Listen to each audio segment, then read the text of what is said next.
India में काफ़ी लोग आईएएस की तैयारी करते हैं, आईपीएस की तैयारी करते हैं और काफ़ी वक्त लगाते हैं। उनके लिए कुछ अगर आप बताएं। आईएएस जो है शतरंज का खेल है एक तरीके से। अच्छा।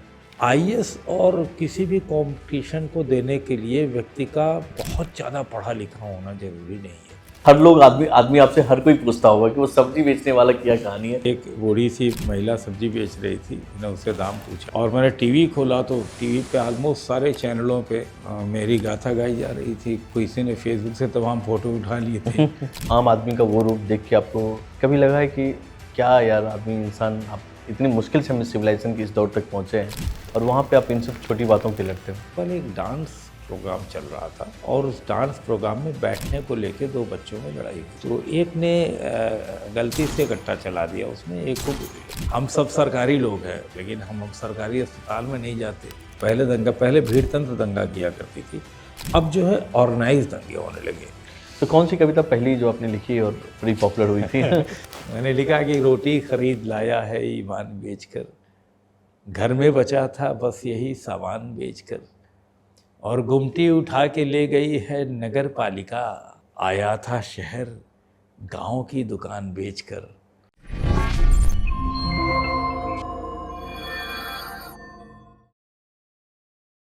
नमस्कार दोस्तों, मेरा नाम है प्रकाश भारद्वाज। वायरल टॉक्स के इस एपिसोड में बहुत ही खास मेहमान हमारे साथ जुड़े हैं। उनका नाम है doctor Akhilesh Mishra. UP cadet के आईएएस हैं, उत्तर प्रदेश में अपनी सेवा दे रहे हैं, कविताएं लिखते हैं, किताबें लिखते हैं और राम कथा वाचन भी करते हैं।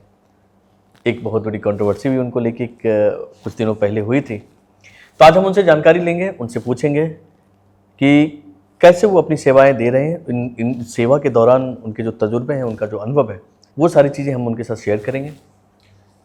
कविता लिखने का मकसद, किताब लिखने का मकसद क्या है उनका, और कथा वाचन का क्या मकसद है, ये भी जानकारी प्राप्त करेंगे। और जो आने वाले एस्पिरेंट हैं, जैसे कि जो आईएएस की तैयारी कर रहे हैं लोग, उनके लिए क्या मंत्र है, क्या वो प्रेरणा स्रोत बनना चाहते हैं, क्या मंत्र देना चाहते हैं, उसके बारे में हम जानकारी प्राप्त करेंगे। हमारे साथ हैं अखिलेश मिश्रा जी, स्वागत है आपका। नमस्कार प्रकाश जी। कैसे हैं आप सर? ठीक हूँ, आपकी कृपा है। काफ़ी चीज़ें आपके बारे में मैं पढ़ रहा था, जानकारी मिल रही थी, तो मैं सबसे पहले ये जानना चाहूँगा, आपकी जर्नी तो मैं ज़रूर लोगों को चाहूँगा कि वो जाने, क्योंकि जो मैंने आपसे सुना भी वो काफ़ी प्रेरणादायक है। पहले मैं वो जानना चाहूँगा, जो हर लोग आदमी आपसे हर कोई पूछता होगा कि वो सब्जी बेचने वाला क्या कहानी है। हर कोई वही जानना चाहता है कि भाई वो आए तो उनसे पूछ रहे हैं वो सब्जी बेचने वाली कहानी क्या थी। सब्जी बेचने वाली कहानी थी, आप उसको यूँ कह लिए कि बात को बतंगड़ बनाने जैसी बात होती है। उसमें मुझे हाई कोर्ट इलाहाबाद में पेश होना था, किसी पर्टिकुलर सिलसिले में मैं बाहर था, तो मैंने फ़्लाइट ली और सीधे इलाहाबाद पहुंच गया। और इसके कारण मेरे अपना पैराफेरिया जो हम लोगों का होता है एज एन आईएएस ऑफिसर, वो मेरे साथ नहीं था। तो मैं एक प्राइवेट गाड़ी से मैंने हाई कोर्ट वाला काम किया। लौटते समय वहाँ पे इलाहाबाद में एक गंगा नदी का पुल है, उसके बगल में सब्जियाँ बिकती हैं, ताज़ी सब्जियाँ।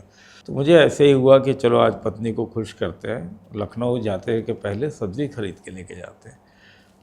मैं उतरा प्रकाश जी, तो एक बूढ़ी सी महिला सब्जी बेच रही थी, मैंने उससे दाम पूछा तो उसने एक दो चीज़ों के दाम बताए। तब तक उसने कहा कि भाई साहब थोड़ी देर बैठ जाओ, मेरी बिटिया कहीं चली गई है पट्टी के अंदर, तो मैं उसे 1 मिनट खोज लाऊं, तब तक आपको जल्दी ना हो तो आप बैठ जाओ। तो उसे पता नहीं था कि आप कौन है? हाँ, उसे बिल्कुल नहीं पता था। तो वो जाने लगी तो मैं देखा उसकी कुर्सी उसने जिस तरह से बना रखी थी, तो मैं उस पर बैठ गया कि चलो देखते हैं क्या मज़ा आता है। तब तक कुछ लोग आए और उनको सब्जी की ज़रूरत थी। कुछ चीज़ों के दाम उसने मुझे बताए थे, जैसे टमाटर 20 रुपये किलो था, प्याज 30 रुपये था, ये सब मुझे पता था। तो मैंने उसकी सब्जियां जो है, मैंने कहा उसका नुकसान होगा और ग्राहक चले जाएंगे अगर मैं बताऊंगा, तो मैं उसकी सब्जी मैंने बेचना शुरू की। ये करीब 15 मिनट लगे मुझे। तो मैंने जो भी सब्जी बिक सकी उसकी मैंने मैक्सिमम बेच दी। बात करने का मेरे पास तरीका था ही, तो मैं बेच रहा था। मेरा एक मित्र था गाड़ी में, फेसबुक मेरा खुला हुआ था क्योंकि मैं गाड़ी में सोशल मीडिया पे था। तो उसने एक फ़ोटो खींची मेरी और फ़ोटो खींच के अपलोड कर दिया मेरे ही फेसबुक से कि अखिलेश मिश्रा सब्जी बेचते हुए। मैंने उसको ध्यान नहीं दिया उस पर। वो आई अपनी बिटिया को लेके और फिर मैं सब्ज़ी थोड़ी सी लेके मैं निकल गया। चूँकि ड्राइव मैं कर रहा था वहाँ से, तो मैंने अपना मोबाइल देखा ही नहीं। करीब वहाँ से 3 घंटे लगते हैं लखनऊ आके मैं सो गया। सुबह मेरी 10 साढ़े 10 बजे नींद खुली तो मैंने देखा कि बहुत ज़्यादा मीडिया के फ़ोन हमारे मोबाइल पे पड़े हैं। तो मैंने एक किसी से पूछा कि क्या बात है, बड़े फ़ोन मेरे पे आ रहे हैं। तो कैसा, अब आपका सब्ज़ी बेचने वाले पे आपकी बाइक लेनी है। हमने कहा सब्ज़ी मैं कब बेच रहा हूँ और तुमको कैसे पता चला मैं सब्ज़ी बेच रहा हूँ? उसने कहा था आपके फेसबुक से अपलोडेड है। तो मुझे देखा कि मेरे ही फेसबुक से सब्ज़ी बेचने वाली फ़ोटो अपलोडेड है। और मैंने टीवी खोला तो टीवी पे ऑलमोस्ट सारे चैनलों पे मेरी गाथा गाई जा रही थी। किसी ने फेसबुक से तमाम फ़ोटो उठा लिए थे, किसी ने ऐसे करेक्टर मेरा तमाम वो उठा लिया था। और तो वो काफ़ी बड़ी कंट्रोवर्सी हो गई। अब मैं एक्सप्लेन करने के लिए मैंने अपने सीनियर्स को फ़ोन किया, लेकिन कहा जाता है ना कि जब आप किसी मुसीबत टाइप में होते हैं तो कोई फ़ोन नहीं उठाता। तो किसी ने फ़ोन नहीं उठाया। तो एक ऑफिसर ने उठाया, उनका नाम नहीं लूँगा, उन्होंने कहा कि तुमने गड़बड़ तो हो गया, CM will take action 100% against you. क्योंकि उसमें ये आ रहा था, उसमें विकास दुबे की हत्या हुई थी कानपुर में, तो उससे जोड़ा जाने लगा और कास्ट एंगल से जोड़ा जाने लगा। अच्छा। कि चूँकि कास्ट एंगल है इसलिए इनको प्रॉपर पोस्टिंग नहीं दी जा रही। हालांकि मैं जस्ट कलेक्टरशिप छोड़ के आया था कुछ दिनों पहले। तो काफ़ी एंगल से लोगों ने उसको देखा और अपने हिसाब से कहानी बना डाली। और फिर अल्टीमेटली मैंने, अच्छा इत्तेफाकन उस दिन राष्ट्रपति जी भी वहीं पर थे, मेट्रो का उद्घाटन करने आए थे। तो किसी ने ये भी लिखा कि राष्ट्रपति से अवार्डेड व्यक्ति जो है सब्जी बेच रहा है। तो सबको इन्वॉल्व कर लिया गया उसमें। अब वो एक ऐसी कहानी खड़ी हो गई कि उसका जवाब मुझे अल्टीमेटली इन राइटिंग देना पड़ा मीडिया पर्सन्स को। कुछ मैंने मीडिया के मित्रों से कहा कि इसको वायरल करो यार, नहीं तो मैं तो जो सीएम आएंगे वो ऑफिस तो सस्पेंड हो जाऊँगा। इत्तेफाकन 2-3 दिन मैं वेट करता रहा अपने सस्पेंशन का, और किसी का माइंड ठीक चला होगा। जो सीएम को ब्रीफ किया गया उसमें सारी बातें आई, तो मेरे साथ कुछ हुआ नहीं।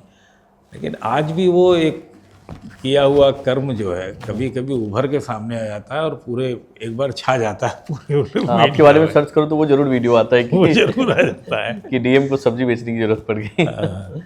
खैर, तो अब हम आते हैं कि जो आपकी शुरुआत है, जो एक आपकी जर्नी, आपकी कहानी है, तो पारिवारिक पृष्ठभूमि है और कहाँ से शुरुआत हुई है और डीएम बनना ही क्यों आपने सोचा है? प्रकाश जी, मैं रहने वाला उत्तर प्रदेश का हूँ, अगर कहा जाए तो जौनपुर का हूँ। लेकिन चूँकि इंटरव्यू में लोग जौनपुर के बारे में पूछ लिया करते थे, मैं बनारस में रहता था। पिताजी को एक बार उनके पिताजी ने एक झापड़ मार दिया था तो भाग के आ गए वो बनारस। अच्छा। गुस्से में। तो हम बनारस में ही पढ़े लिखे। BHU में टेक्निकली मेरी क्लास 1 से लेके PhD तक की पढ़ाई है। जेनेटिक्स में मैंने PhD किया। अच्छा। जो DNA वगैरह का एक होता है।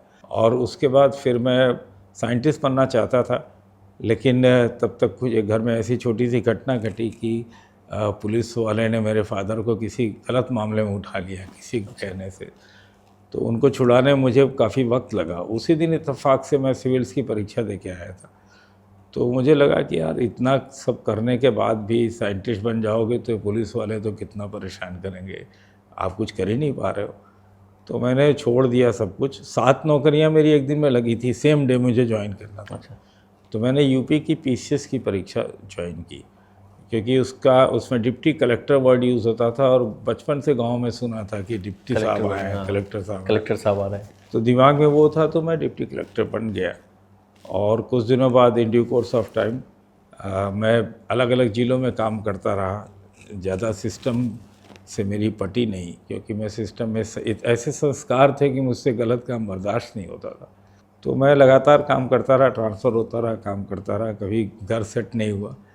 आज की डेट में जब मेरी 30 साल नौकरी हो गई है, 30 साल होने वाली है, तो मैं करीब 40-42 ज़िलों में काम कर चुका हूँ। वाह। तो ये स्टोरी है। और मैं साइंटिस्ट था, अच्छा खासा साइंस, मेरी रिसर्च थी लंदन में चेक हुई थी, वो सब मैंने अलमारी में रहने दिया और आई बिकेम डिप्टी कलेक्टर। अच्छा, अभी इसमें 2 चीज़ें, एक तो जो आपने साइंटिस्ट वाला छोड़ा जिसको आप आगे बढ़ा सकते थे, दूसरी चीज़ जिसके कारण आप बने, कि जो आपने देखा कि सिस्टम कैसे तंग करता है एक आम आदमी को। आप जब बने कलेक्टर, या आपने जिस पोस्ट पे भी पहली ज्वाइनिंग ली होगी, आपने वो क्या काम किया और कैसा आपने ऐसे क्या अपने जीवन में लाया या अपने उस पद पे लाया कि आम आदमी आपसे कंफर्टेबल हो बात करने में? हाँ, जैसे जो मेरा पर्सनल अनुभव था कि पिताजी को कोई थाने पे कुछ दे आया और पिताजी बिना मतलब के ही गॉट अरेस्टेड। और फिर अगले दिन मुझे बड़ी मुश्किल हुई छुड़ाने में, मैं लॉ नहीं जानता था। तो मेरे एडवोकेट ने बताया कि पिताजी ने पहले तो मना किया मुझे कि आप थाने मत आना छुड़ाने के लिए, नहीं तो ये लोग आपको भी गिरफ्तार कर लेंगे। अच्छा, फिर आपके नाम पे भी कुछ केस हाँ, करते तो क्योंकि उसमें टेलीफोन ही हुआ करते थे, तो मैंने कहीं से कांटेक्ट किया पिताजी से थाने में, थे कि नहीं पकड़ लेंगे, ये लोग प्लानिंग में है पूरी तरीके। अगले दिन मैं बेल लेने गया तो अपने सारे मित्रों की 6 स्कूटर लेके गया। मुझे लगा कोर्ट में स्कूटर दिखानी पड़ेगी जमानत के लिए, तो मैंने जमानत लिया। तो ये सिंपल 107-16 एक धारा होती है जिस पर अंग्रेजों ने राज किया है उत्तर इंडिया पे, प्रिवेंटिव धारा है। तो फिर उसमें एक ऑर्डर हुआ कि पिताजी हर डेट पे जाके साइन करेंगे। तो मुझे बड़ा ख़राब लगता था कि अगर 15 दिन में पिताजी स्कूल से छुट्टी लेके जा रहे हैं साइन करने के लिए, तो ये सब मेरे अंदर से बड़ा कोसता था मुझे। तो जब मैं उसी पोस्ट पे गया तो मैं इस बात का हमेशा ख्याल रखता था कि कोई गलत आदमी जेल ना जाए, क्योंकि उसमें जेल जाने का प्रोविज़न था अगर बेल नहीं दी मैंने। तो ऑल्दो इट इज़ नियम के ख़िलाफ़ है, लेकिन मैं तमाम ब्लैंक रिलीज़ ऑर्डर साइन करके अपने ऑफिस में रखता था। और मैं दूर भी कहीं हूँ तो मैं कहानी सुनता था उसकी उसके, और मैं वहीं से कहता था कि इसको बेल दे दो, या जेल भेजना है तो मैं जेल वारंट भी रखता था। अच्छा, तो मैं फ़ोन से ये सब काम कर दिया करता था, क्योंकि किसी को कोई गलत जाए ना, और कोई सही पकड़ में आया मेरी पर्सनल लॉज में आया तो उसको छोड़ूंगा नहीं, चाहे जो हो जाए। राइट। तो पहली पोस्टिंग और पहला एक्सपीरियंस, फर्स्ट डे, हाँ, अगर आपको याद हो तो। पहली पोस्टिंग हम लोगों की शुरू में पहाड़ों में हुआ करती थी। अच्छा, So उत्तराखंड साइड। हाँ, उत्तराखंड में। तो उत्तर प्रदेश का हाँ, तब उत्तर प्रदेश। तो मेरी पहली पोस्टिंग हुई, बड़ी प्यारी पोस्टिंग थी नरेंद्र नगर में। नरेंद्र नगर एक जगह है टेहरी गढ़वाल में नीचे, उसमें टेहरी बांध नहीं बना था, सुंदर लाल बगोड़ा का आंदोलन चल रहा था, तो वहाँ मेरी पोस्टिंग हुई। और वहाँ पर भी मेरा काफ़ी विवाद हुआ, इन द सेंस कि आंदोलनकारी बहुत ही अग्रेसिव थे उत्तराखंड के, जो उत्तराखंड की डिमांड कर रहे थे। और वो एक भी रोड अगर जाम कर देते थे पहाड़ों में, एक सड़क जाम हो गई तो पूरा सिस्टम जाम हो गया, तो पूरा गेहूं चावल जो भी आना जाना जाम हो जाए। तो मैं काफ़ी अग्रेसिवली काम करता था। अगर जाम होता था तो तुरंत लाठी चार्ज करना ज़रूरी है, नहीं तो फिर यहाँ से वहाँ तक सब रुक जाएगा। तो इसके लिए मैं बड़ा बदनाम था मैं, कि आप जाम रहने नहीं देते, तो मैं पुलिस की तरह काम करता था। फिर वहाँ से मैं हटा के फिर हरिद्वार आया, सहारनपुर आया। मुनि की रेती एक जगह है उत्तराखंड में, तो आशाराम जी जो इसमें काफ़ी कंट्रोवर्शियल हैं, स्वामी जी। अच्छा, उनके तमाम आश्रम थे अवैध कब्जे में, उनमें कईयों को मैंने छुड़वाने की कोशिश की, उनके शिष्यों को बहुत जेल भेजा। तो ये सब आसाराम के अवैध आश्रम थे या उनके आश्रम अवैध कब्जा कर? नहीं, अवैध कब्जे भी थे। अब वो सारी बातें मुझे बताना उचित नहीं, क्योंकि मेरे पास पर्सनल प्रूफ है, वो सारी चीज़ें कोर्ट में नहीं गई। लेकिन तमाम आश्रम थे जहाँ बुजुर्ग संत रहा करते थे। उस आश्रम को आशाराम के शिष्य लोग कब्जा कर लिया करते थे शुरुआती दिनों। हाँ, क्योंकि उनके पास यंग लड़के बहुत थे जो क्राइम करके भागते थे। कौन से साल की बात कर रहे थे? मैं बात कर रहा हूँ 94 की। अच्छा, तो एक कई केसेस इस तरह के आए थे, तो मैंने जितना मुझसे हो सका मैं कर पाया, पर मैं छोटा अधिकारी था ना, बहुत ज़्यादा नहीं कर पाता था। लेकिन अपने सेटिस्फैक्शन के लिए जो मुझे पता चल जाता था वहाँ मैं करता था। तो इस तरह करके शुरुआती पोस्टिंग पहाड़ों में रही। फिर मैं बहुत जल्दी पहाड़ से हटा दिया गया, क्योंकि ये हुआ कि ये यहाँ जीने नहीं देगा लोगों को, तो मैं प्लेन में आ गया। और फिर लगभग ऐसी ही कहानी मेरी हर जिले की है। जैसे जितने भी कम्युनली सेंसिटिव इलाके थे वहाँ मेरी पोस्टिंग रही है। देवबंद रही है, मेरठ रही है, मुजफ्फरनगर नहीं रही है, संभल रही है जहाँ 80% एक पर्टिकुलर उसके लोग हैं, आजमगढ़ रही है। तो थोड़ा कम्युनली सेंसिटिव इलाके में मैंने बहुत लाइन ऑर्डर किया है। इसी से जुड़ा एक सवाल है, जब भी हम लोग सुनते हैं कि फलाने जगह कोई राइट्स हुए हैं या कुछ भी दंगा होता है, तो सबसे पहली बात जो आती है वो डीएम या उस अधिकारी पे ही आती है। हाँ। क्या लगता है कि ऐसी क्या परिस्थितियाँ आती है कि डीएम ही सब चीज़ के लिए जिम्मेदार होता है, कि पहला स्टेटमेंट आता है मीडिया में कि उस डीएम को बर्खास्त किया गया, सस्पेंड करवाया गया या हटाया गया अपने पद से, तो क्या डीएम के कंट्रोल में पूरी डिस्ट्रिक्ट है, उनकी जिम्मेदारी है? इसमें 2 एंगल होता है।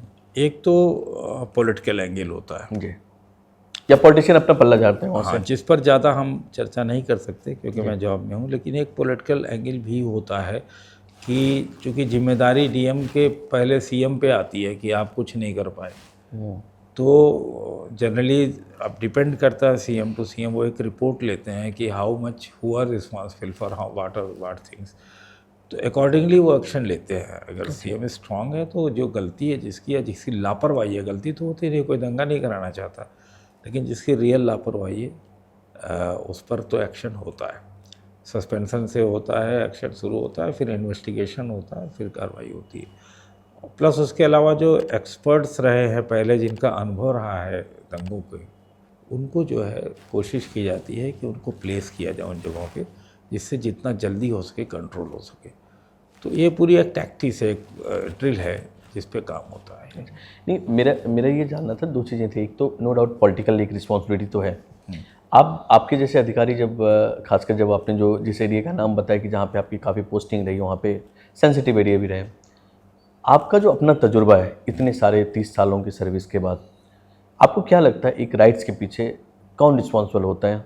सोसाइटी रिस्पॉन्सिबल होती है, पॉलिटिकल इन्फ्लुएंसर रिस्पॉन्सिबल होते हैं, या फिर उसमें सच में कोई ऐसी घटना घटी होती है वो भी एक इन्फ्लुएंस करने का काम करती है? हाँ, but you can not defined it ना कि हर की भाई रिक्शे से साइकिल लड़ गई, इस पर भी दंगा होता है। अच्छा। ये भी मैंने देखा है, एक चौराहे पे दंगा हो रहा है, पूरी मारकाट चल रही, दूसरे चौराहे पे किसी कुछ पता ही नहीं, ये भी होता है जो सेंसिटिव इलाके हैं। और ये भी दंगा होता है कि ये पता नहीं चल रहा है किसने मारा, हिंदू ने मुस्लिम को मारा, तो पता चला कि साहब इकट्ठा हो गए सब लोग, भीड़ इकट्ठा हो गए, तो भीड़ तंत्र के हाथ में जब जाता है तो पहले भीड़ तंत्र दंगा किया करती थी, अब जो है ऑर्गेनाइज दंगे होने लगे। जब से सोशल मीडिया आ गया, जब से बाहरी शक्तियाँ आ गई हमारे यहाँ, जब से मनी आ गई, मनी पावर आ गई, तब से हम ये सेफली कह सकते हैं कि दंगे ऑर्गेनाइज्ड होते हैं। पहले ऑर्गेनाइज्ड नहीं हुआ करते थे, तो अब तो ऑर्गेनाइज्ड होता है, तो उसको उतने ही कड़े तरीके से उस पर या इंटेलिजेंस के हिसाब से उस पर कंट्रोल किया जाता है। एक आईपीएस ऑफिसर थे और उनसे मेरी काफ़ी लंबी बात हुई थी इस पर। वो बिहार के डीजीपी भी रहे थे, सुपर 30 ग्रुप भी चलाते हैं वो। उन्होंने एक अपना एक समरी, जब वो रिटायर्ड हो गए तो सेम कुछ सवाल मेरा था कि भाई मैं जानूँ कि आदमी गलत होता है या सिस्टम गलत है या फिर पॉलिटिकल इन्फ्लुएंस है। तो उन्होंने बोला कि देखो भाई, ये सारे तो घटना, ये जितनी चीज़ें तुम बोल रहे हो ये तो होता ही है, लेकिन उससे ज़्यादा जिम्मेदार है कि वहाँ पे इन्वॉल्व होता है वहाँ का पैसा, इकॉनमी जो है। कि जैसे कि कहीं किसी एरिया में ज़मीन की रेट बढ़ने वाली है या कुछ होने वाला है, तो वहाँ पे इस दंगों को करवाया जाता है प्लान करके। वहाँ के लोकल लोग भी कर सकते हैं या फिर बाहरी लोग भी करते हैं, कैपिटलिस्ट भी कोई कर सकता है, ताकि वहाँ पे जगह खाली हो, वो कब्जा कर सकें। तो ऐसी भी कोई घटना अगर आपके सामने आई हो और उसको अगर आप जिक्र करना चाहिए, शेयर करना चाहिए, वो एक्सपीरियंस हम लोग के साथ में। मैं पूरी तरीके से, चूँकि आप बिहार के एक सीनियर ऑफिसर की बात कर रहे हो, तो कभी कभी एरिया टू एरिया भी डिसाइड होता है। अभ्यानंद जी हैं, उन्होंने भागलपुर दंगे की बात की। अगर ज़मीनों के मसले होते हैं तो जैसे मुजफ्फरनगर इलाका हमारे यहाँ है, जो हाईएस्ट पर कैपिटा इनकम है उसकी पूरे एशिया में जी। इतना उपजाऊ वहाँ पे खेत है, उतना ही वहाँ पे क्राइम है। Crime can be kidnapping, crime can be murder. तो जहाँ ज़मीन के मसले आते हैं वहाँ तो और तरीके के क्राइम हो सकते हैं। दंगा मोस्टली ऑर्गेनाइज्ड होता है आज की डेट में, वी कैन सेफली से। तो उसमें कई चीज़ें होती हैं। आपको पूरा एरिया अगर क्लींस करना है तो बिना मतलब का आग लगा देंगे, बिना मतलब का वो कर देंगे। अभी लेटेस्ट जो हमारे यहाँ हुआ, एक झंडा उतारा गया और इतना बड़ा दंगा हो गया। तो बिहार, अच्छा यूपी वाली बात कर रहे हैं, तो अभी बिहार में भी घटना से। हाँ, तो जितना प्रिवेंटिव एक्शन क्विक हो जाता है उतना फिर दंगा नहीं होता। ये मेरा मेरठ का भी अनुभव है इस तरह का कि आप प्रिवेंटिव एक्शन अगर क्विक ले लिए तो फिर दंगा नहीं होगा, कंट्रोल हो सकता है। You have to ready to fire, भले आप हमाम फायर करो, जब तक उसके लिए तैयार आप नहीं हो, अगर आप सिर्फ प्रिवेंशन पे रहोगे तो मुश्किल होती है। बट एक चीज़ मुझे जानना है कि चूँकि आप तो फील्ड में रहे हैं और तमाम लोगों से भी आप इंटरेक्ट करते हैं और नो डाउट आप सिस्टम से भी इंटरेक्ट कर रहे हैं, मर तो आम आदमी रहा है दंगे में, नुकसान एक आम आदमी का हो रहा है। बिल्कुल। और उस आम आदमी को समझाना कितना मुश्किल हो जाता है उस वक्त पे, कि ये समझाना कि देख भाई नुकसान तेरा होने वाला है, ना पॉलिटिकल किसी पार्टी का होने वाला है, ना किसी और का होने वाला है, तुम ही लोगों को यहाँ पे रहना है, तुम्हें ही साथ में रहना है, और तुम लोग अगर ऐसे बेवकूफ, क्या टफ होता है या उनकी भावनाएं बहुत। इसमें आप जितने लोगों से पूछेंगे सबका अपने अपने तरीका होता है। This is not written in book कि कैसे समझाया जाए। जैसे मेरा तरीका ये होता था कि यदि एक पक्ष जो कि उर्दू समझता है या उर्दू ज़्यादा उसको प्यारी है, तो मैंने अगर भीड़ में 4 शेर सुना दिए, उतना पेशेंस है उनके अंदर, तो क्लीन हो जाता था। अच्छा, पॉजिटिव हो जाता है। और तो मामला निकल जाता था। ये भी अक्सर होता है कि अरे साहब अपना आदमी है, ये करके निकल जाता है। और फिर कभी कभी ये होता है कि ठीक है, नहीं उससे नहीं काम चल रहा है तो आपको लाठीचार्ज या फायर करना ही करना है।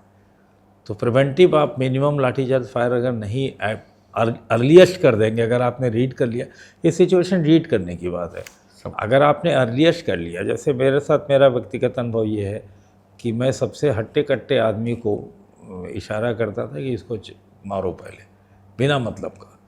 तो जब सबसे हट्टा कट्टा सबसे लंबा चौड़ा आदमी पिट जाएगा तो छोटे हल्के फुल्के वाले ऐसे ही भाग जाएंगे कि इतना मोटा वाला मारा जा रहा है। तो it is war of nerves.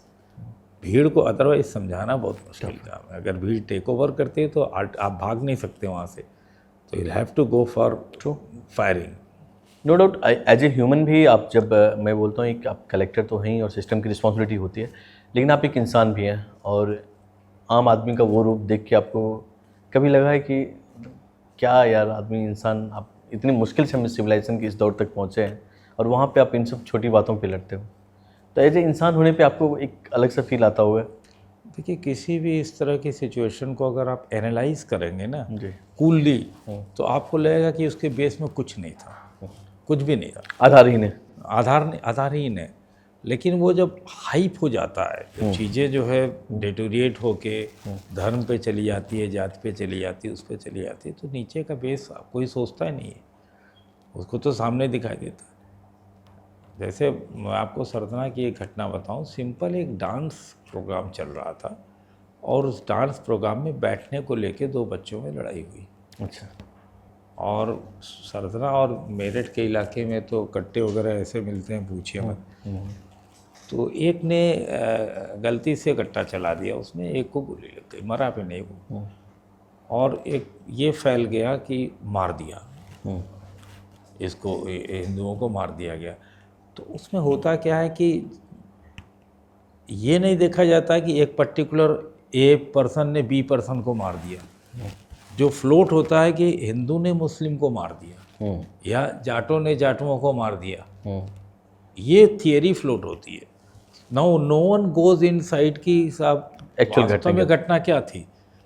तो इट डिटोरिएट्स लाइक दैट। ठीक है, जैसे हम लोग सेट पर भी बात करते हैं तो सेट पे कोड में बात करते हैं, जिससे कि ये पता चल जाए, वो हम लोगों को पता रहता है कि जो कह रहा है इसका मतलब क्या हुआ। सबको नहीं पता, क्योंकि पहले सेट्स ओपन हुआ करते थे, गाड़ी हम लगे रहते थे।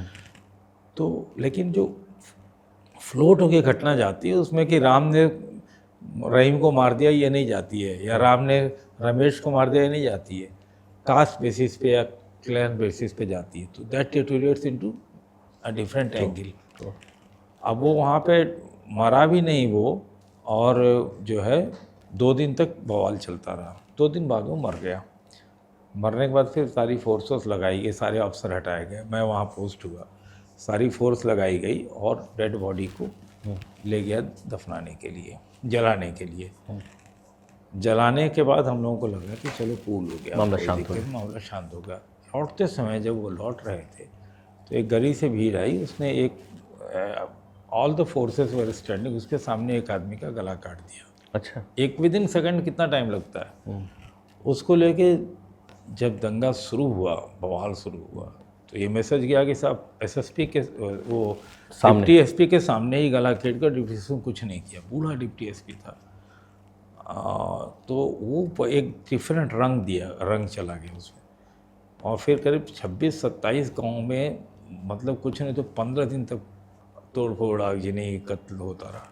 पहले के दंगे तो चूँकि मीडिया उतनी एक्टिव नहीं थी, तो हम लोग काफ़ी तरीके के काम करते थे जिससे डिटोरिएट ना हो सिचुएशन।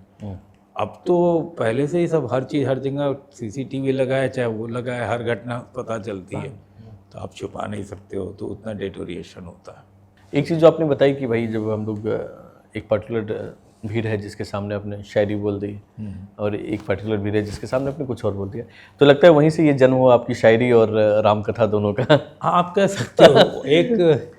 एक शेर किसी ने कहा है, मेरा शेर नहीं है, कि शहरों शहरों खुरेजी में शहरों शहरों खुरेजी में शैतानों का नाम न लो, इस साजिश में शामिल कोई इंसान भी हो सकता है। वाह। तो एक हमारे यहाँ शांति सभा की मीटिंग होती है थानों पे, तो वहाँ पे तथाकथित बड़े लोग आते हैं मीटिंग करने के लिए कि साहब हम शांति बनाए रखेंगे, चाहे वो होली हो, दिवाली हो, ईद हो, दशहरा हो, सब पे। और if you go inside read their mentality, तो हम लोग उनको इसलिए देते हैं कि एक तो परंपरा है, दूसरे हो सकता है वर्क फील्ड में काम आए वो। लेकिन जब वो लोग पीछे से काम करते हैं ना, तो बड़ा खतरनाक होता है। तो दे plan, sometimes they plan the things. उनका एक आदमी हमारे साथ लगा हुआ है कि साहब क्या हम प्लान कर रहे हैं कैसे रोकने के लिए, और दूसरा आदमी को इन्फॉर्मेशन जा रही है कि साहब ये होने वाला है। तो ऐसा भी होता है। तो it all depends on the situation. But ये पोइट्री की शुरुआत कहाँ से, कब शुरुआत हो गई? पोइट्री की शुरुआत देखा जाए तो मेरी मेरठ से हुई थी। अच्छा। और जब पोस्टिंग थी बड़ी आपके वहाँ पे? इम्पोर्टेंट बड़ी मज़ेदार घटना घटी कि मैं मधुशाला जो हरिवंश बच्चन जी लिखी थी, मैं बचपन से गाता था, मुझे शौक था गाने का।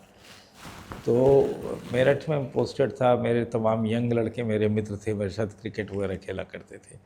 एक बहुत बड़े कवि हैं डॉक्टर हरिओम पवार, बड़े पूरा भारत जानता हूँ। हाँ, पूरा विश्व जानता हूँ उनको। तो वो वही मेरठ के रहने वाले हैं, तो अधिकतर प्रोग्राम उनके बगैर नहीं होता था। तो जब मुझे तब तक कविता पता ही नहीं थी क्या होती है, तो मैं अक्सर चीफ गेस्ट बन के इन प्रोग्रामों में चला जाया करता था। तो एक बार मैंने अपने सारे मित्रों से कहा कि कल मैं चीफ गेस्ट हूँ फला प्रोग्राम में, कविता के तुम लोग आना।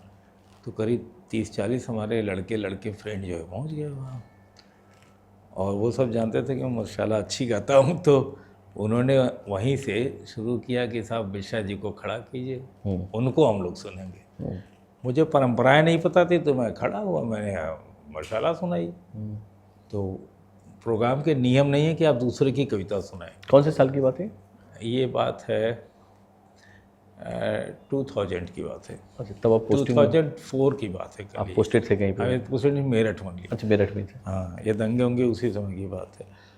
तो बड़ा मज़ा आया, मुझे भी सुनाने में मज़ा आया, पब्लिक हूट कर रही थी, बड़ा आनंद है। इसी तरह 1-2 प्रोग्राम और हुए, तो मैं कहीं बिना चीफ गेस्ट के भी कलेक्टर के साथ पहुंच गया मान लो, तो हमको खड़ा आप उसमें एसडीएम थे? मैं उसमें एडिशनल सिटी मजिस्ट्रेट था। एक पद हमारे यहाँ होता है, it is almost equal to SDM, but mainly उसका काम लॉ एंड ऑर्डर देखना होता है। शहर को कई भागों में बांट देते हैं। मेरठ एक ऐसा शहर है जिसमें बहुत लॉ एंड ऑर्डर सिचुएशन रहा करती थी। फिर ये शुरू हुआ तो हरिओम पवार ने मुझे बुलाया अपने पास, कहा कि मुझे लगता है कि ये कविता आपने लिखी है। तो हमने कहा बिल्कुल नहीं, ये तो हरिवंश बच्चन जी ने लिखी है। कहा अच्छा, मुझे पता नहीं था, आप यही सुनाते हो हर जगह, आगे से अपनी सुनाया करो, दूसरे की नहीं सुनानी चाहिए। तो मुझे बड़ा खराब लगा, हमने कहा यार ये तो मुझे पता ही नहीं था। अब ये शुरू हो गया कि जहाँ पे हरिओम पवार जाते हैं वहाँ हम नहीं जाते थे चीफ गेस्ट, क्योंकि अपनी कविता तो आती नहीं है। और जहाँ मैं चीफ गेस्ट रहता था वहाँ हरिओम पवार कहते थे इसको हटाओ तब मैं जाऊँगा, हमसे बहुत सीनियर है। फिर एक ऐसी सिचुएशन फंसी कि हम दोनों को वहाँ जाना ही पड़ता। तो मैंने 4-5 लाइनों कविता लिखी कि ये सुनाऊँगा इस बार हरिओम पवार को। इत्तफाकन वो हरिओम पवार जी नहीं आए उस प्रोग्राम पर, वो कविता मैंने वहाँ से शुरू की लिखना। फिर मेरा ट्रांसफ़र हो गया, आई वॉज इन उन्नाव एक बड़ी प्यारी धरती है कविता के क्षेत्र में।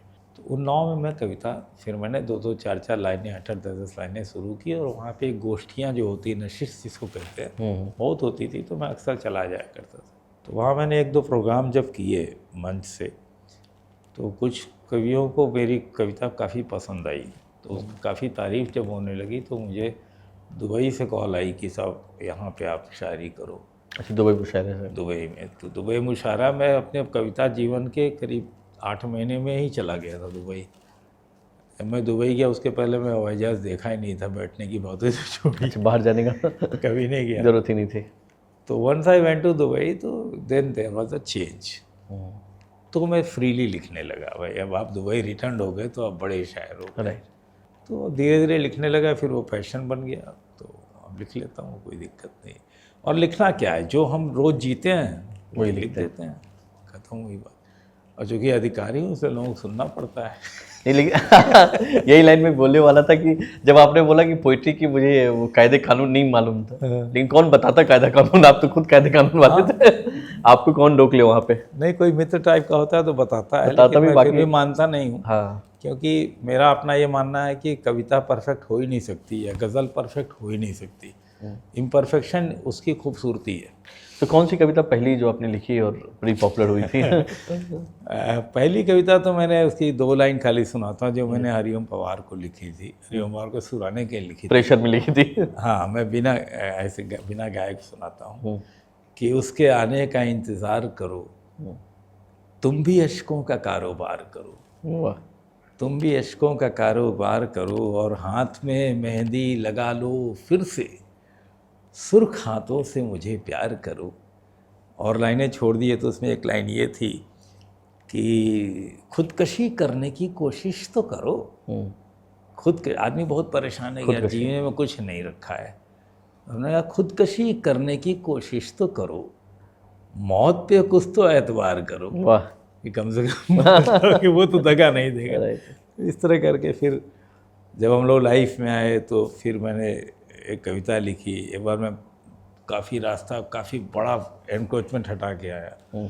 तो जब मैंने हटाया तो वहाँ पे एक परिवार जिसकी गुमटी तोड़ दी गई थी वहाँ बैठा हुआ था।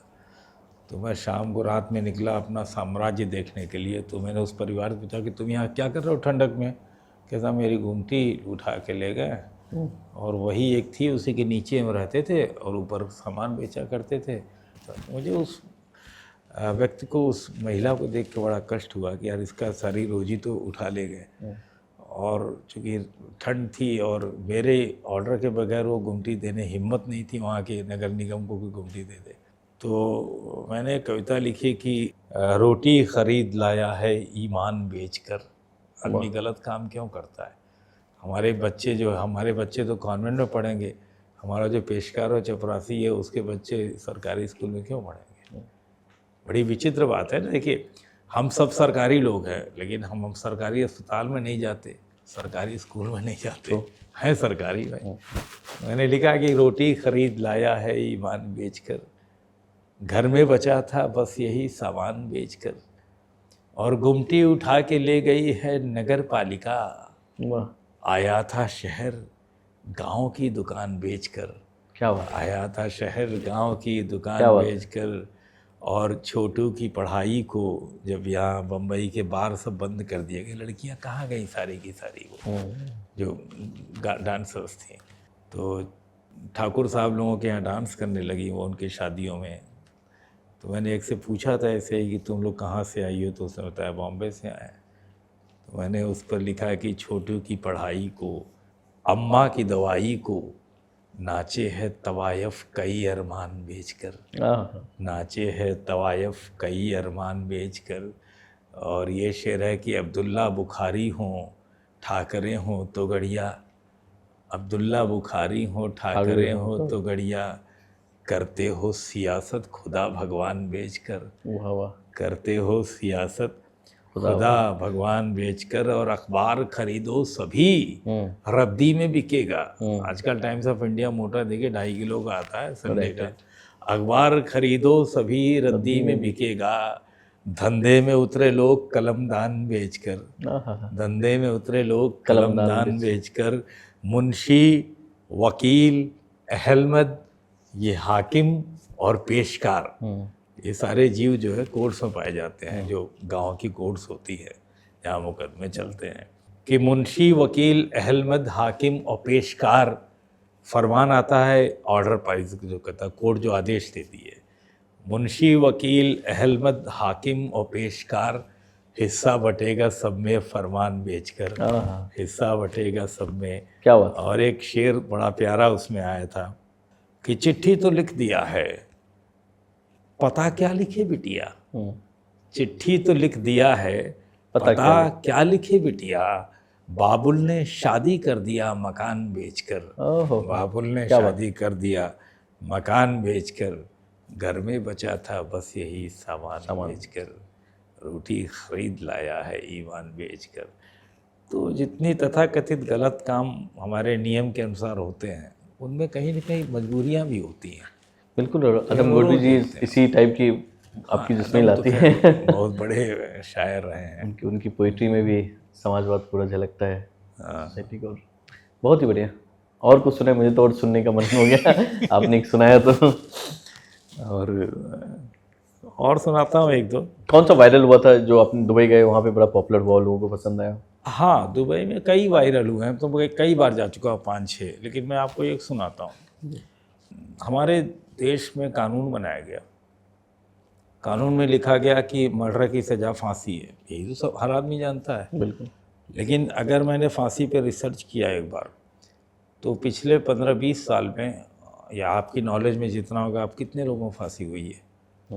एक रंगा बिल्ला हुआ करता था 90s में, तो उसको फांसी हुई थी एक रेप कांड में। उसके बाद अभी हमको फांसी देने की ज़रूरत पड़ी, बीच में बजरंग दल के एक आदमी को फांसी हुई थी। फिर अभी जब उनके जो हमारे आतंकवादियों को फांसी देने की बात आई, तो एक को तो हमने चोरी से फांसी दे दी, और दूसरे को जब हमने बता के फांसी दी तो हमको 2:30 बजे कोर्ट खोलना पड़ा, तो जाके हम फांसी दे पाए। तो कानून जिसको हम लोग एज ए सिस्टम जीते हैं, या जिसका पालन हम कराते हैं, उसकी स्थितियाँ क्या है, देश की स्थिति क्या है। तो मैंने एक छोटा सा वो लिखा, अब अदालत में खड़ी मूरत रुआसी हो रही है। अभी जज साहब ने हमारे मूर्ति बदल के वाइट की, पहले की मूर्ति पे पट्टी बंधी हुई है करती थी, तालाब होता था, और कोर्ट की अवमानना नहीं हो सकती, कंटेम्प्ट नहीं हो सकता, तो वो औरत रो नहीं सकती जो कोर्ट में खड़ी है। तो मैंने लिखा कि अब अदालत में खड़ी मूरत रुआसी हो रही है, अब कहाँ इस मुल्क में कातिल को फांसी हो रही है। और अब नहीं महफूज मस्जिद, घर में ही पढ़ लो नमाज। पहले मंदिरों में विस्फोट हुआ करते थे, तो हम आतंकवादियों को उठा के बंद करते रहे। फिर मस्जिदों में विस्फोट शुरू हो गया, हमने साध्वी ने उनको सबको उठा के बंद कर दिया, और विस्फोट होते रहे। कि अब नहीं महफूज मस्जिद, घर में ही पढ़ लो नमाज, मंदिरों मस्जिद में भी जामा तलाशी हो रही है। मंदिरों मस्जिद में भी जामा तलाशी हो रही है, और इस धमाके में मरे जो हिंदू हैं या मुसलमान। अपना पुलिसिया एक तरीका होता है पता करने का, कहती H वर्सेस M हो गया है, हम लोग कहते हैं कि इस धमाके में मरे जो हिंदू हैं या मुसलमान, ये लाश की गिनती भी अब कितनी सियासी हो रही है। लाश की गिनती भी अब कितनी सियासी हो रही है। और प्रवचनों में गुरुजी के शेख की तकरीर में, प्रवचनों में गुरुजी के शेख की तकरीर में, ये मजहबी चट्टान पर खंजर तराशी हो रही है। मजहबी चट्टान पर खंजर तराशी हो रही है। और सुप्रीम कोर्ट की एक घटना घटी थी, इसमें 4 जज बाहर अनशन पे बैठ गए थे कि केसेस हमको नहीं मिल रहा है। बिल्कुल।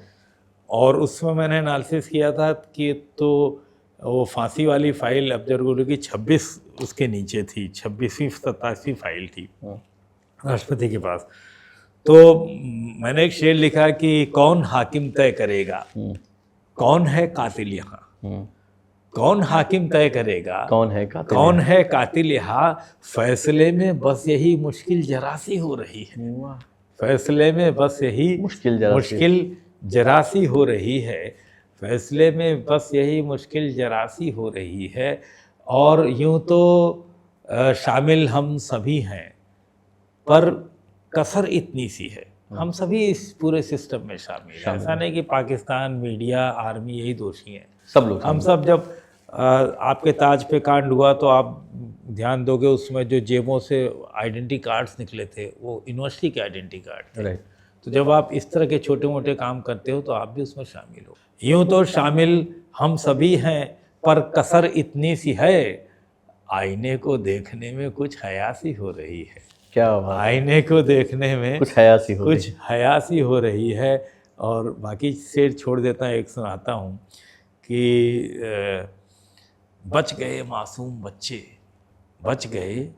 मासूम बच्चे, जाने क्या क्रियाक्रम, 2 दिनों से चीर घर में लाश पासी हो रही है।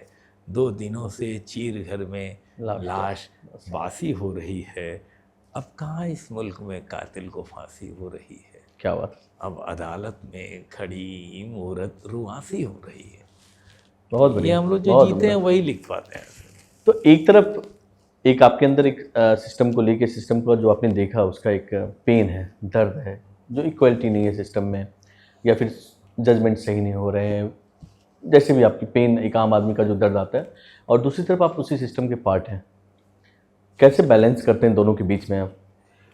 हाँ, इसका क्योंकि एक व्यक्ति तो इंसान है आपके अंदर का, और एक शायर है, एक जागा हुआ इंसान भी है, और एक सिस्टम का भी इंसान है। वो कहते हैं ना, कभी कभी जब कोई मीडिया वाले प्रश्न पूछते हैं कि साहब आपने बहुत बढ़िया प्रश्न पूछा, तो this is really good question. देखिए, हम अपना जितनी मेरी वक़्त है, जितनी औकात है, जितने हमारे संस्कार है, वो मेरी मजबूरी भी है। जो हम लोगों के संस्कार हैं, उस संस्कार के हद तक तो हम काम करते हैं और कोशिश करते हैं गलत काम ना करें। वो उसमें कहीं कोई समझौता नहीं है। मजबूरी हो सकती है, समझौता नहीं है।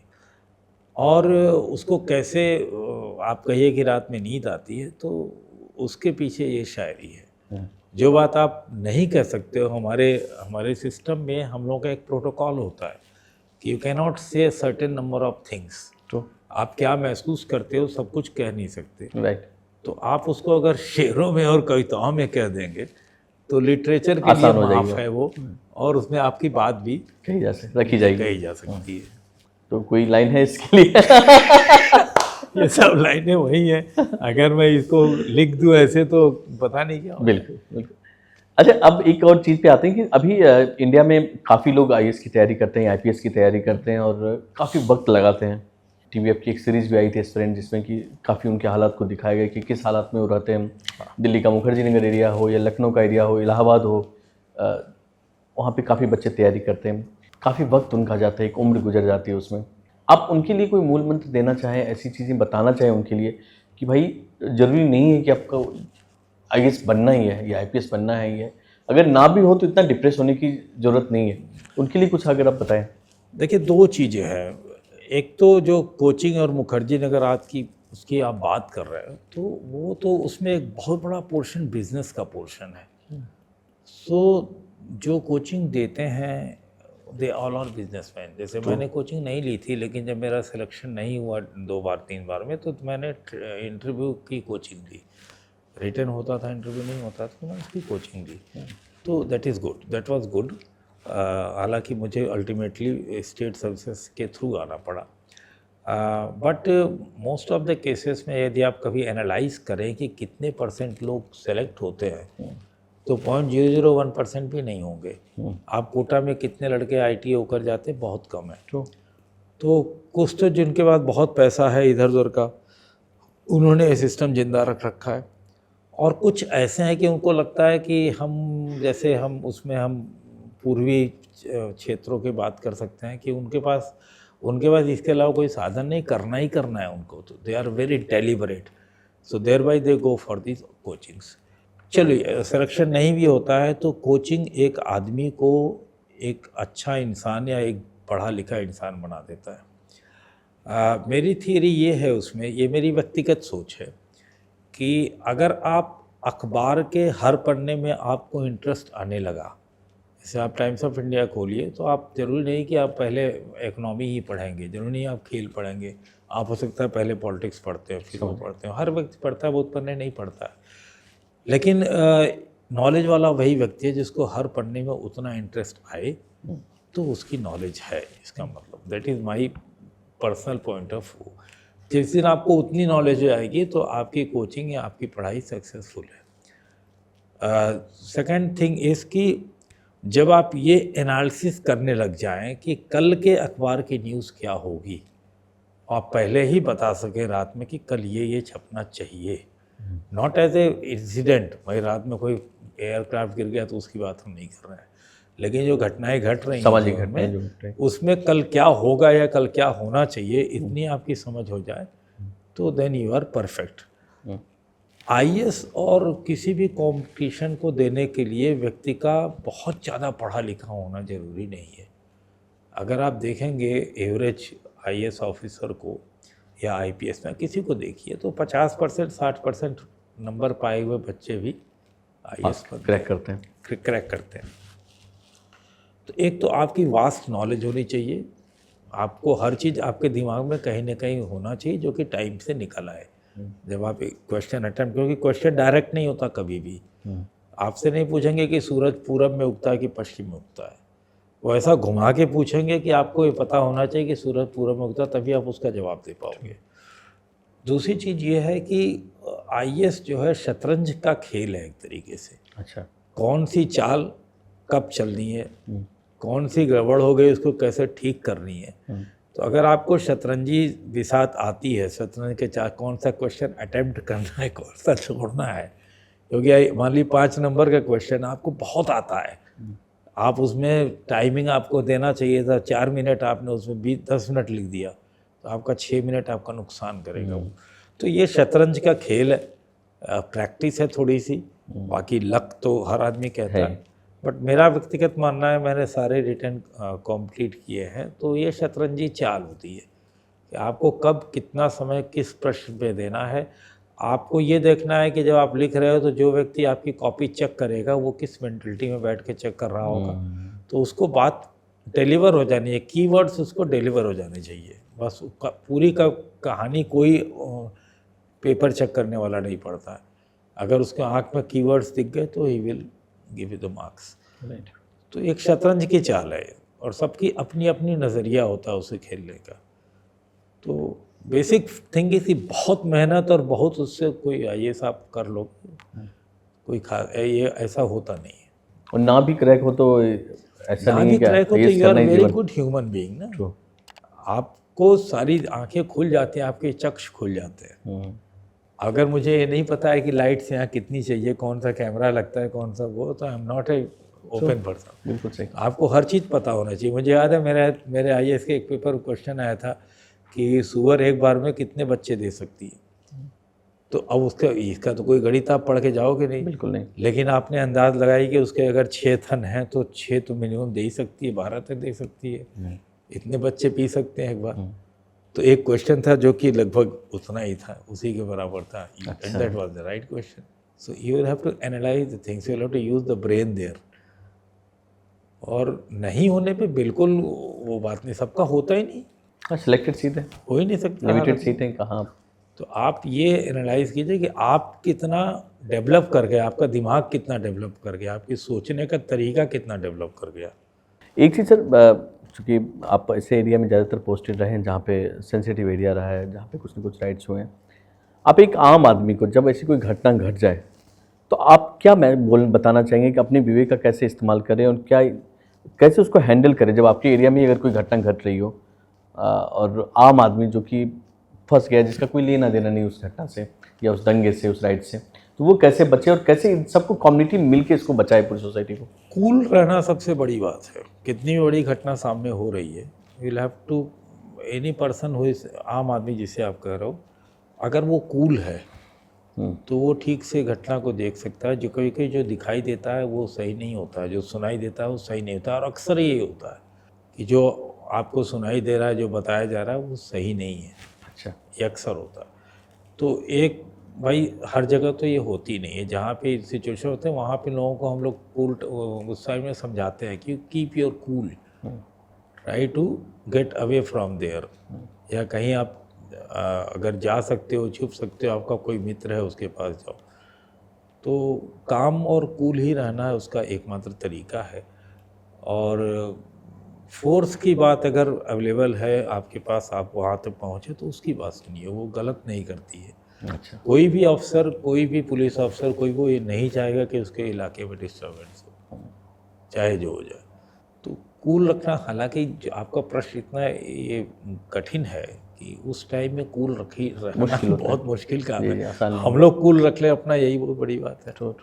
और ऐसे जो DM या ऐसे लोग जो अभी नई पोस्टिंग जिनकी हुई है ऐसे एरिया में, और जिनके अंदर अभी तुरंत अभी उन्होंने ज्वाइन नहीं किया और ऐसी कोई घटना घट जाए, उनके लिए आप क्या कहना चाहेंगे, वो कैसे मैनेज करें अपने एरिया को?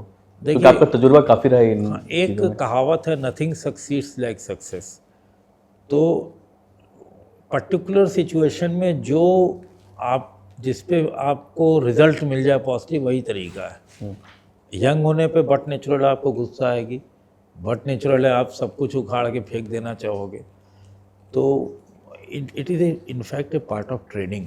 तो ऐसा जनरली होता नहीं है कि आदमी उखड़ अनुभव जाए। से ही सीखेगा। अनुभव से सीखे, अनुभव से सीखता है, लेकिन बेसिक फंडे तो उसके दिमाग में दिए जाते हैं। हम लोग डमी राइड्स करते हैं पुलिस की ट्रेनिंग में। अच्छा, मॉक ड्रिल टाइप। हाँ, मॉक राइड्स किए जाते हैं, राइड्स पे बाकायदा एपिसोड सुनाए जाते हैं। जैसे मैं आपको बड़ा सिंपल उदाहरण बताऊँ, दंगा कब होता है, ये कैसे पता चलेगा कि अब कूल है? जब नाऊ की दुकान खुल जाए, नाई की दुकान खुल जाए और लोग वहाँ जाना शुरू कर दें, तो आप समझ लीजिए कि दंगा ख़त्म हो जाएगा। माहौल सामान्य है। हाँ, क्योंकि आदमी आप एक छुरे पे अपने आप को समर्पित कर रहे हो कि लो तू मेरा गला, तुम्हारे उस पे मेरा गला है, समर्पण कर दिया आपने, समर्पण सरेंडर कर हो रहे हो कि भाई ठीक है काट लो। तो तुम। अच्छा तो एग्जाम्पल लगता है कि वो अब हो जाएगा। एक चीज़ जो मैं लास्ट में आपसे पूछना चाहूँगा, आप इसके लिए फ्री हैं कि आप जवाब दें या ना दें। राजनीतिक दबाव जो अधिकारियों पे होता है, वो आपको क्या लगता है कि कितना ज़रूरी है, कितना सही है? क्योंकि मैंने देखा है कि जब भी कोई गाज गिरती है, कुछ भी गड़बड़ हो, तो अधिकारियों पे ही गिरती है। उनको सस्पेंड किया जाए, उनको कहीं ट्रांसफ़र किया जाए, और उनको ये भय भी दिया जाता है कि ऐसे एरिया में ट्रांसफ़र कर दूंगा जहाँ से। ये क्या है पूरा समीकरण? क्या ये सही है, या फिर आपको लगता है कि अधिकारियों पे अगर वो दबाव ना हो तो अधिकारी भी उदंड हो सकते हैं? दोनों बातें सही हैं, बट मेरा अपना ये मत है कि व्यक्ति को हमेशा तैयार रहना चाहिए। अगर आप इस चीज़ के लिए तैयार हो कि आपका ट्रांसफ़र करवा देगा कोई, तो आपको कोई भय नहीं लगेगा। You will have to be prepared for that कि हमारा ट्रांसफ़र करा सकते हैं और क्या करा सकते हैं।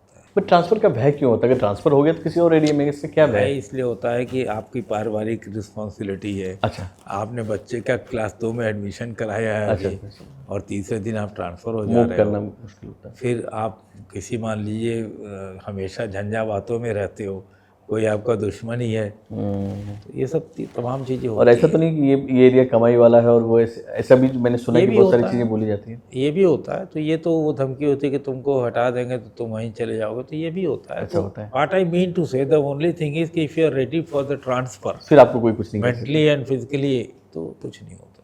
फिर डरता नहीं है कोई, जो उसकी इच्छा वो करता है। Very good sir, thank you so much sir, आपने इतना टाइम दिया, इतनी अच्छी पोइट्री सुनाई, और उम्मीद करेंगे कि इन फ्यूचर भी हम लोग एक बार जरूर बैठें नहीं, और, बहुत-बहुत और आगे धन्यवाद। भी कुछ चर्चा करेंगे, जिसमें कि हम सोसाइटी, कम्युनिटी और उसकी रिस्पॉन्सिबिलिटी, जो एडमिनिस्ट्रेशन, एक तो एडमिनिस्ट्रेटिव जो ऑफिसर है उसकी जो जिम्मेदारी समाज के प्रति हो, और समाज की क्या जिम्मेदारी है एक डीएम के प्रति, उस पर भी हम लोग चर्चा करेंगे आगे। Thank you so much. बहुत धन्यवाद। आपके प्रश्नों से हम लोगों के ब्लड सर्कुलेशन ठीक हो जाता है थोड़ा।